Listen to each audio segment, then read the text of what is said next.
When people think about database indexes, they usually think about B-trees, and for good reason. B-tree indexes are the default index type in MySQL and is the backbone of most developers optimizing their queries. At the same time, they are not the only type of index. Today we're looking at hash indexes and telling you what they are, how they work, and where MySQL uses them. Hash indexes in essence are indexes that are used in SQL queries using the equality operators. Hash indexes are not used in operations that do not necessitate searching for exact matches, while at the same time they are known to facilitate blazing fast single-row searches through data residing in memory. The nuance relevant to MySQL is that as per the documentation, MySQL only supports the use of hash indexes within the memory storage engine. In other storage engines, such indexes are likely to be turned into B-tree indexes. In other words, hash indexes may be useful when your situation necessitates some free disk space in return for occupying computational power and the memory available on your server.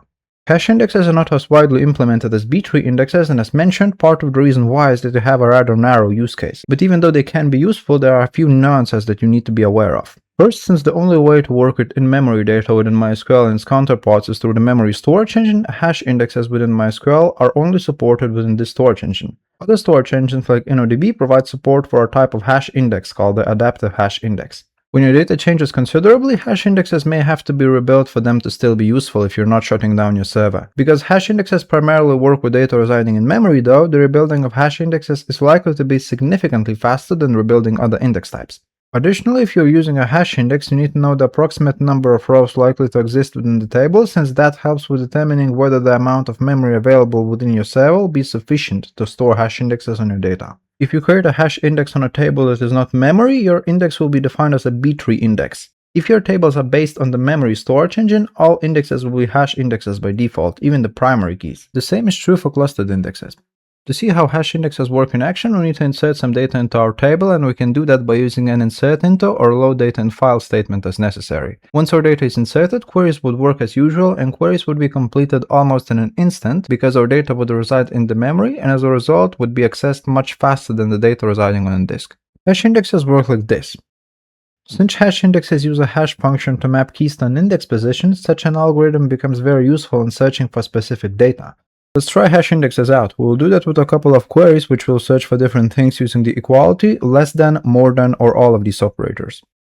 If you know your way around MySQL, you'll notice that the internal functionality of hash indexes is somewhat different than that of B-trees. The first thing you would notice is that hash indexes are useless if we're searching for more than a single value because our database won't even consider such an index for use in the first place. That happens because hash indexes are used to improve data access speed when employing them in a single value lookup operation, but not anything else. As the core premise of such indexes is data residing in memory, they don't have the luxury of assisting searches for a range of values or anything in that realm. And that's why queries using clauses like between, like, more than, or less than are out of the question. They won't make use of a hash index no matter how your query is written.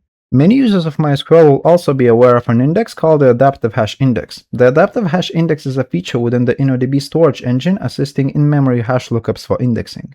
InnoDB builds the adaptive hash index at runtime, and such an index adapts to a workload in the sense that if it senses that a particular value is being looked up more often, it creates an entry in itself, either with the full value or its prefix, depending on your use case. Then, if such a value is searched for once again, MySQL will then use the adaptive hash index instead of a B-tree index. Such an index can be enabled by fiddling with the InnoDB adaptive hash index variable, where available values include 0 and 1. It can also be used to add a layer between MySQL and the InnoDB buffer pool. Then the entire structure of your database would look like this.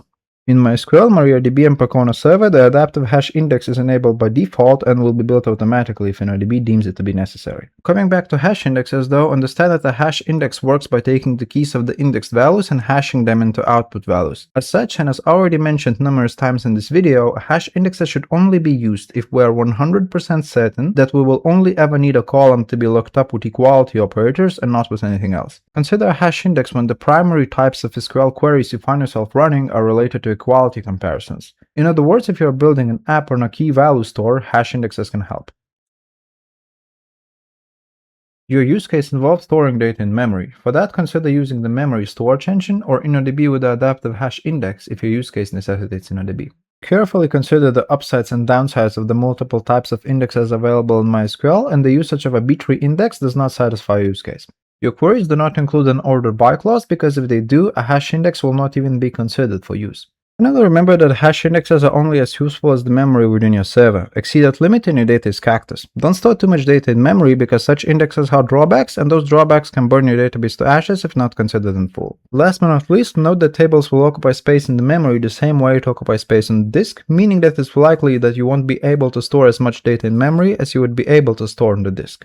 Operations and memory tables will still incur disk I/O because MySQL will still contact relevant files belonging to the memory-based table to verify it exists before parsing an SQL query. In other words, if you run many SQL queries against the memory table, you can notice some activity on the disk. Also note that for MySQL, memory tables can sometimes be similar to MySum tables in that they perform full table locks when performing inserts, updates, and deletes. X amount of these operations means X amount of full table locks every second. To recap, hash indexes are an exclusive type of index that makes searching through in-memory values as quick as possible by avoiding disk I/O. The downsides of this kind of index type in MySQL are that it is directly tied to the memory storage engine or an InnoDB with an adaptive hash index in some cases, that the only kinds of data that can be indexed is in-memory data due to the storage engine in use, and that SQL queries will only make use of a hash index when an exact equality operator is in use. Nonetheless, these kinds of indexes have the use case. It is up to you to decide whether the use case is something that should be used in your specific scenario or not. No matter which kind of index type you elect to use, keep in mind that each one of them has upsides and downsides unique to themselves, so choose one the most useful for your specific use case, and until next time.